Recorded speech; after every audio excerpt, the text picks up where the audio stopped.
SIR বা SIR কে বলা যেতে পারে যে রীতিমতো এই রাজ্যের শাসক দল বা তৃণমূলের তরফ থেকে এনআরসি বলে গুলি দেওয়া হচ্ছে।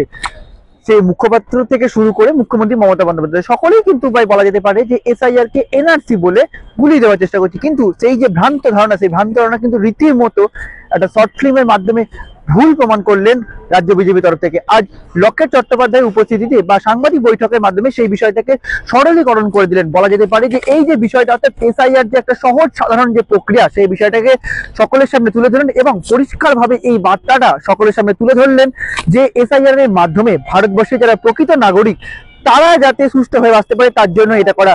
কোনো বহিরাগতরা এসে এ রাজ্যে দাঙ্গা লাগাবে বা এ রাজ্য বা ভারতবর্ষ বলা যেতে পারে যে কোনো ধর্মশালা নয়, সকলের জন্য নয়, বা বলা যেতে পারে এক কথায় যে ভারতের যারা প্রকৃত নাগরিক তারা যাতে ভারতের সমস্ত সুযোগ সুবিধা পায়, সেই জন্য এসআইআর করা। এই বিষয়টাকে একদম সরলীকরণ করে দিলেন। বলা যেতে পারে এসআইআর এর যে প্রক্রিয়া সেটা যে সর্বসাধারণের জন্য যে একদম সাধারণ প্রক্রিয়া সেটা একদমই সরল করে দিলেন। ক্যামেরা হিমাদ্রি ব্যানার্জির সঙ্গে সায়ন চক্রবর্তীর রিপোর্ট, রিসেন্ট প্লাস নিউজ।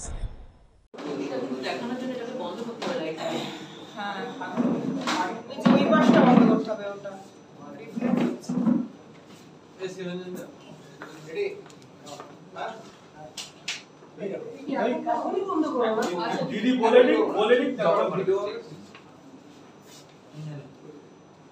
সকলকে নমস্কার জানাই। আজকে আমাদের সাংবাদিক বৈঠকের বিষয় সকলে জানেন যে গত কয়েকদিন ধরে বাংলার মানুষের মধ্যে একটা প্যানিকের সৃষ্টি করা হচ্ছে এবং সেটা অবশ্যই এসআইআর এবং এনআরসি নিয়ে পুরো বিষয়টাকে ঘুরিয়ে দেওয়া হচ্ছে। এবং তার মূল কারণ হচ্ছে যে মমতা বন্দ্যোপাধ্যায় আদৌ কি মানুষের নিরাপত্তা চায়?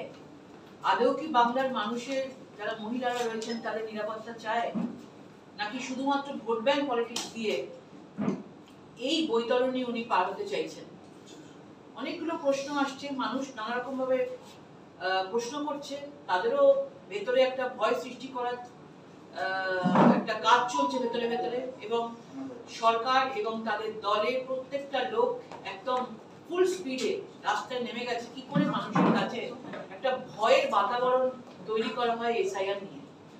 এবং আজকে আমাদের এই সাংবাদিক বৈঠক, আমাদের নিশ্চয়ই আমি এটা নিয়ে কথা বলবো, তার আগে একটা মানুষের কাছে যাতে সহজভাবে পৌঁছে যেতে পারে যে আজকে আমাদের পশ্চিমবাংলার অবস্থাটা কি দাঁড়িয়েছে এবং কেন আমাদের কাছে এসআইআর এটা আমাদের কাছে জরুরি।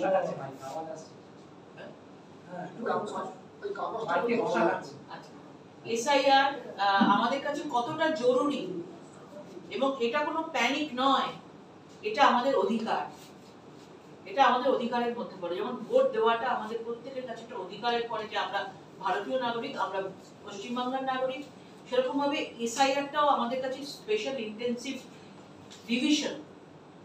এই যে বারবার করে যেটা 2002 সালে হয়েছিল এবং তখন স্মুথলি হয়েছিল এবং আজকে যখন 2025 সালে হচ্ছে এবং সেটা একটা রিভিশন হচ্ছে যে আমাদের এখানে কত বেন জল ঢুকে আছে, কত পলিউশন ঢুকে গেছে পশ্চিমবাংলার মধ্যে। এবং এই পশ্চিমবাংলার এই পলিউশনকে, এই ময়লাকে, এই নোংরাকে, এই বর্জ্য পদার্থকে আমাদেরকে বাইরে বার করতে হবে। এটা খুবই সিম্পল জিনিস, কিন্তু আজকে মমতা বন্দ্যোপাধ্যায় এই তৃণমূল সরকার ভয় পাচ্ছে যে যত ময়লা বাইরে বার হবে তত ভোট কেটে যাবে এবং তত ওনার একটা এবারে বৈতরণীটা, ভোটের বৈতরণী পাতে অসুবিধা হবে। এবং সেই জন্য কেন দরকার আছে তাদের ছোট্ট আপনাদের সামনে একটা প্রেজেন্টেশন রাখা হচ্ছে, একটা ছোট ফিল্ম, তার নাম, ফিল্মটার নাম ভয়। আমি সবাইকে বলবো আগেই ফিল্মটা আপনারা দেখুন।